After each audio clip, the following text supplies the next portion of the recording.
Olá, boa noite. O SBT Interior começa agora com as principais notícias do dia. Veja alguns dos nossos destaques. A Polícia Civil e o CENIPA investigam as causas da queda de um avião que matou 3 pessoas este fim de semana em Birigui. Imagens de uma câmera de segurança registraram o momento do acidente. 2 homens morreram após uma troca de tiros com a polícia. Eles são suspeitos de uma tentativa de assalto a um posto de combustíveis em Buritama. Eleições 2024. Os adolescentes estão mais interessados em política. O número de eleitores dessa faixa etária aumentou no estado de São Paulo. E no agronegócio, drones têm revolucionado a pulverização de lavouras. O serviço tem sido utilizado em Potirendaba. Tudo isso e muito mais a partir de agora no SBT Interior.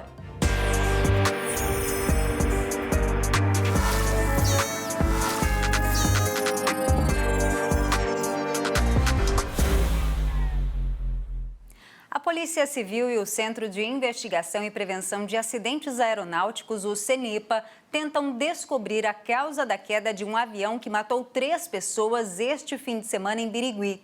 Imagens de uma câmera de segurança registraram o momento do acidente. Segundo a Agência Nacional de Aviação Civil, a ANAC, o avião que caiu causando a morte de 3 pessoas não tinha autorização para fazer táxi aéreo. Segundo a Polícia Civil, uma testemunha contou que um dos 3 ocupantes disse ser dono de um hangar em Bragança Paulista, a 80 quilômetros da capital do estado. Ainda segundo a testemunha, a aeronave tinha passado por uma manutenção na cidade. Além disso, o avião passou por troca de óleo e filtros na oficina do Aeroclube de Birigui este ano. No momento da retirada da aeronave, Josué de Souza teria deixado o nome no registro como dono do avião e, junto ao piloto, traçou o plano de voo. Um senhor que tem um hangar no Aeroclube de Birigui informou que tinham sido 3 homens que haviam estado pela manhã para a retirada de um avião que havia passado por uma manutenção e estava liberado para retirada desde o começo do mês de junho.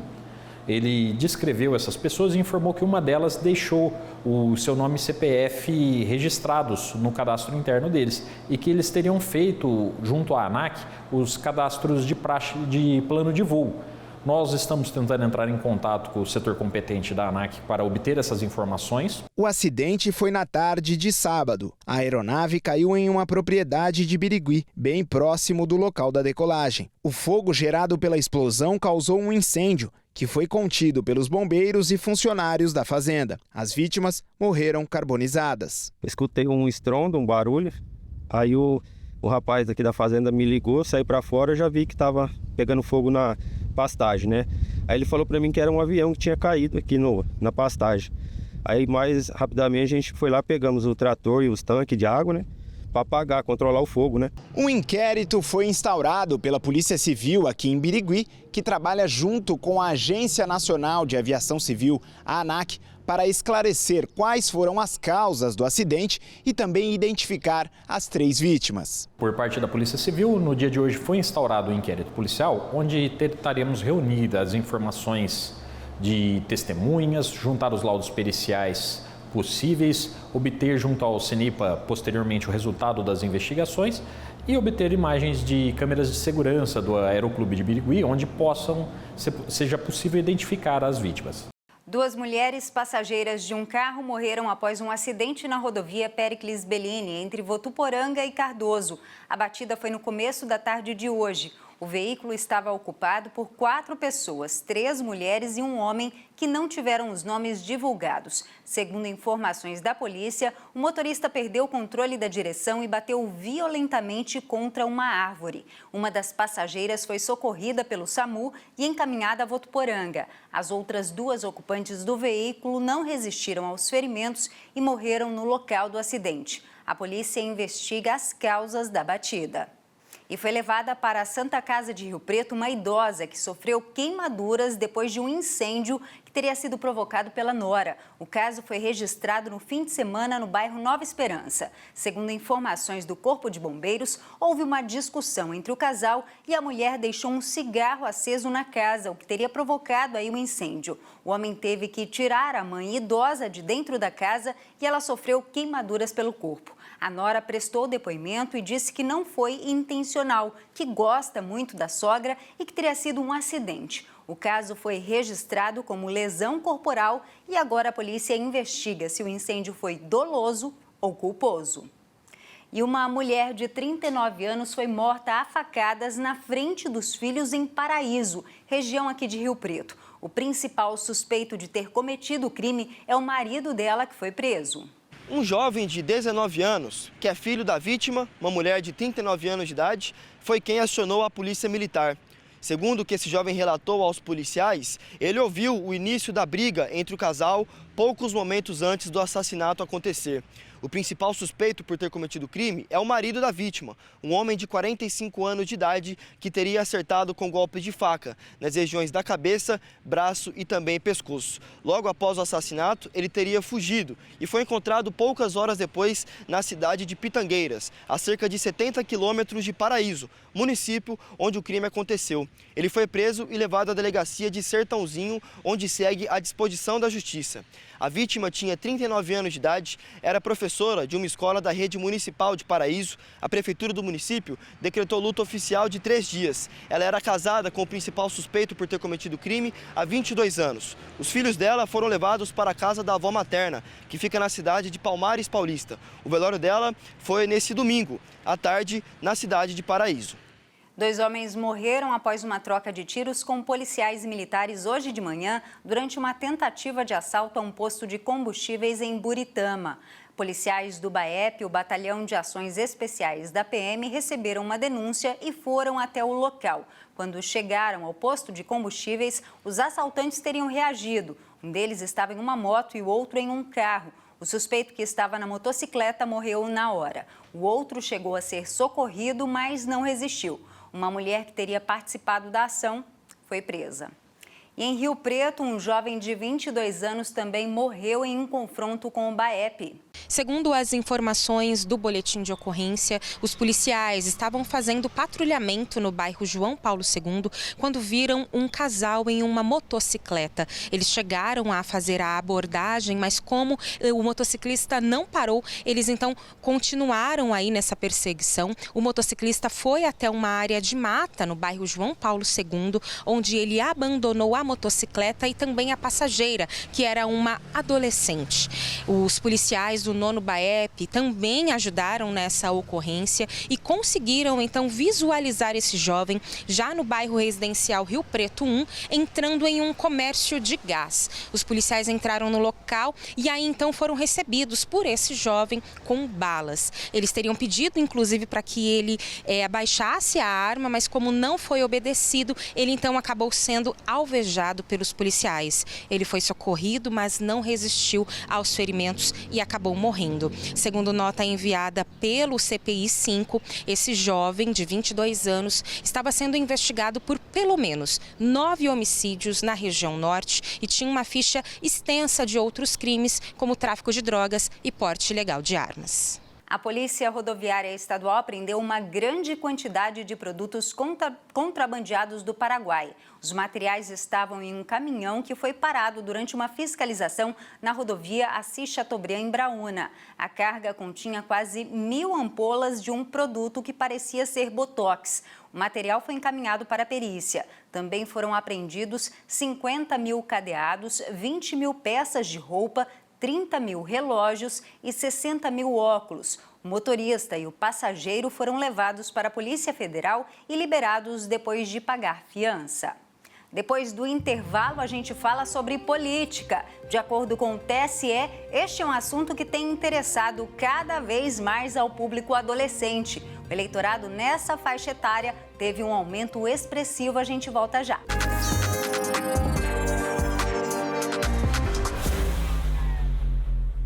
O SBT Interior está de volta e agora o assunto é eleição. Os adolescentes de 16 e 17 anos estão mais ligados na política e interessados em participar do futuro das cidades. É o que mostram os dados do Tribunal Superior Eleitoral. O número de eleitores dessa faixa etária aumentou 65% no estado de São Paulo, na comparação com as eleições de 2020.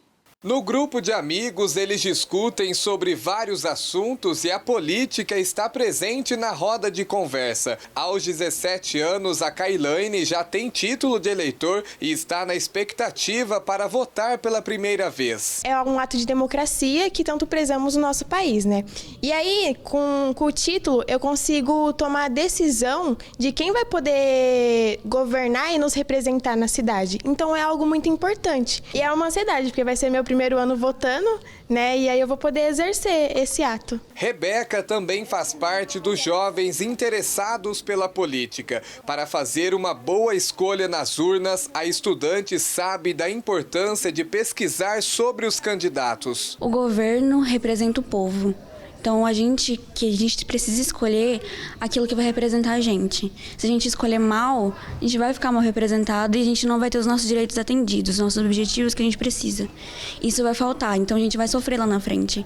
Então, é importante a gente saber e votar bem, com consciência, para a gente conseguir um país melhor, uma sociedade melhor. Além da influência dos pais e dos amigos, a política está dentro das escolas. Os alunos aprendem que, por meio do voto, eles têm voz na sociedade. Eles começam a perceber que a construção da sociedade é um processo, né? Que a democracia exige essa participação, só que ninguém nasce sabendo participar politicamente da sociedade, é preciso aprender. Então, acredito que tirar o título de eleitor pela primeira vez, votar pela primeira vez, é o primeiro passo desse processo de construção de uma sociedade democrática.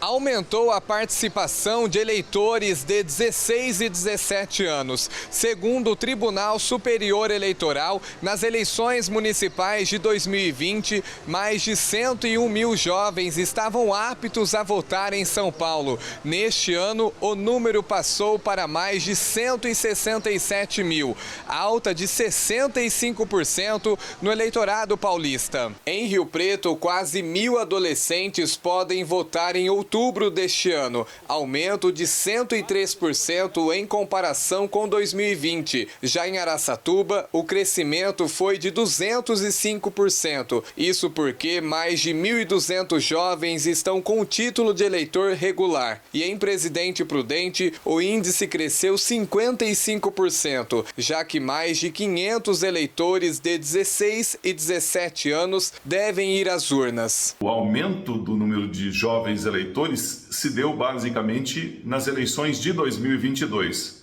onde muitos influenciadores e artistas se mobilizaram e trouxeram consigo milhares de jovens que acabaram se cadastrando e tirando seus títulos eleitorais. Para os especialistas, é importante que os candidatos estejam atentos com os eleitores dessa faixa etária. Os candidatos devem ficar atentos a esse público e criar projetos e propostas que venham de encontro às suas necessidades e desejos, para que esses jovens sintam-se motivados a votar nos candidatos que têm essas propostas mais alinhadas com as suas ideias.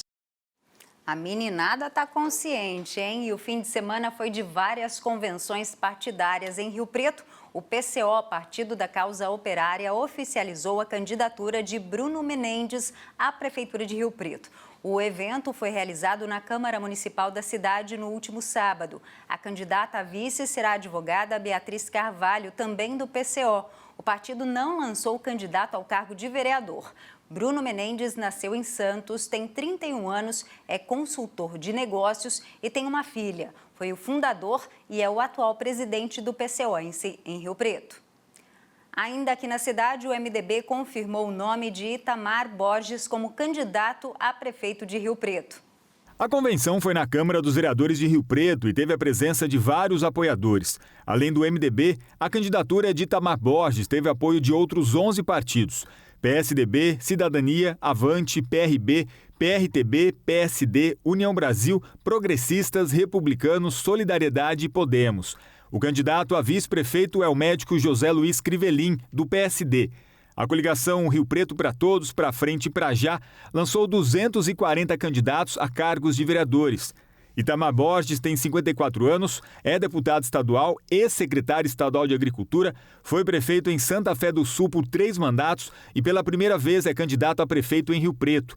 Itamar Borges é casado e tem 3 filhas. Também em Rio Preto, o PSB confirmou o nome de Valdomiro Lopes como candidato a prefeito.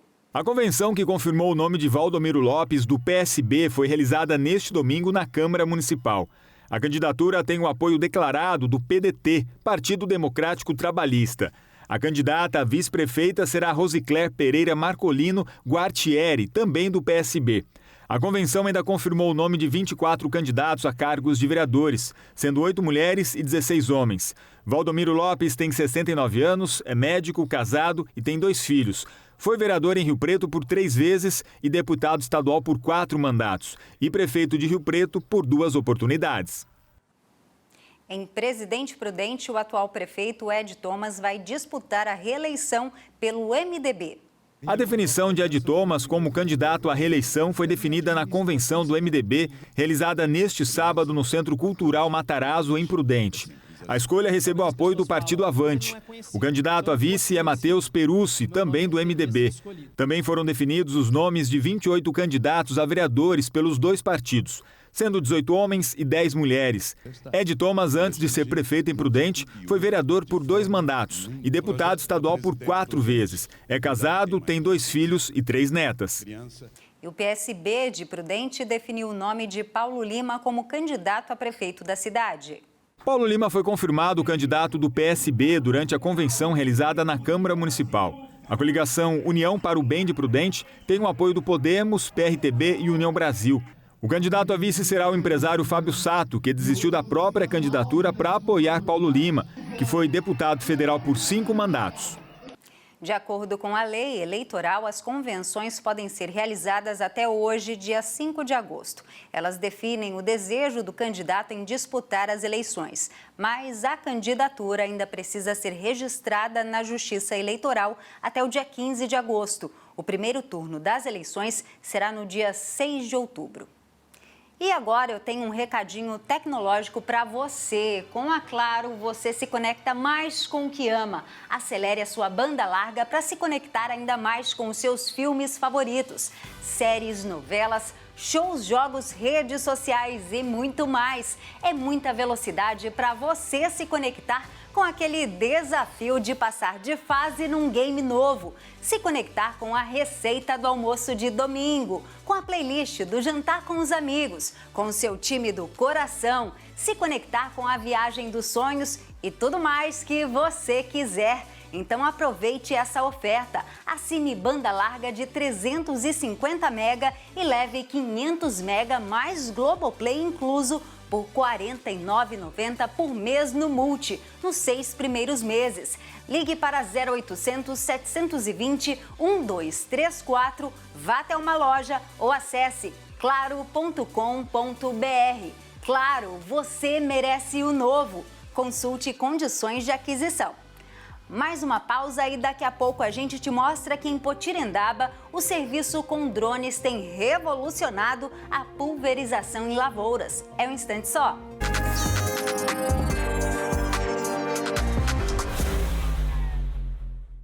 O SBT Interior está de volta e agora a gente fala de saúde, porque Mirassol e Icém registraram mortes por chikungunya. A informação foi divulgada hoje pela Secretaria Estadual de Saúde. Mirassol tem desde o começo do ano 776 casos e registrou a primeira morte pela doença. Já Icém tem 673 confirmações e essa é a 4ª morte registrada na cidade este ano. No total, o estado de São Paulo tem 22 mortes pela doença, sendo que metade delas ocorreu no Noroeste Paulista.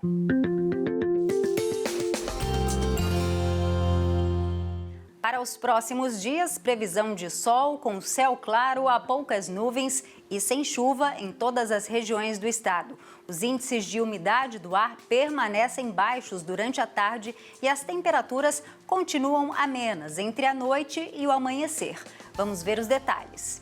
Poucas nuvens no céu nesta terça-feira em Araçatuba. As temperaturas variam entre 20 e 33 graus. Em Presidente Prudente, a mínima prevista é de 20 graus. Clima parecido em Rio Preto, com mínima de 20 e máxima de 33 graus. Em Piacatu, a máxima deve ser de 32 graus, mínima de 20 graus em Anhumas. E em Sales, mínima esperada de 19 e máxima de 32 graus. Agora, as notícias do agronegócio. Os drones têm revolucionado a pulverização de lavouras em Potirendaba e a Prefeitura da cidade disponibiliza o serviço de forma gratuita para os produtores.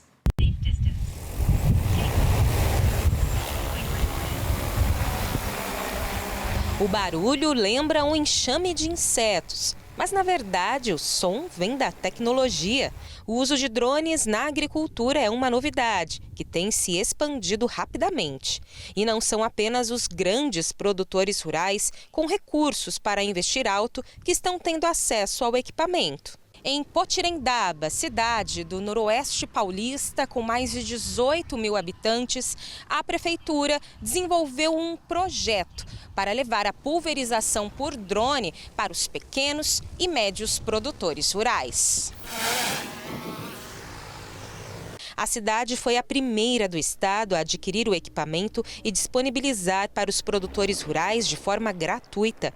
A pulverização por drone tem uma série de vantagens em relação ao sistema tradicional, utilizando um trator. O drone trabalha da seguinte forma, GPS. Né? Então, assim, eu delimito a área, a gente dá início, ele é todo automático, ele vai pulverizar, terminando, ele pousa no lugar que ele levantou ali o voo, né? Assim, a gente não tem sobreposição de produto agrícola, o produto inseticida, o herbicida, o fungicida, não tem, ou seja, ele é exato. A gente, por exemplo, se fosse um trator, um pulverizador normal, talvez o produtor ali, o operador, dá aquela assim, sai, navalha, às vezes ele liga a barra sem querer, acaba sobrepondo produto químico no solo, talvez poluindo. O drone não. Se a gente vai colocar lá 10 litros por hectare daquele produto, vai ser 10 litros, não vai ter alteração ali. Além disso, estudos mostram que com o uso de drones, o consumo de defensivos pode ser reduzido em até 30%, contribuindo para a sustentabilidade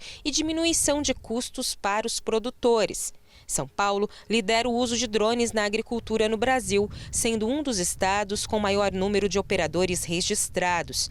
A tecnologia já é uma realidade no campo, transformando a forma como os agricultores gerenciam as plantações. Em um ano, né, de aquisição do drone agora, a gente já voou 480 hectares, né?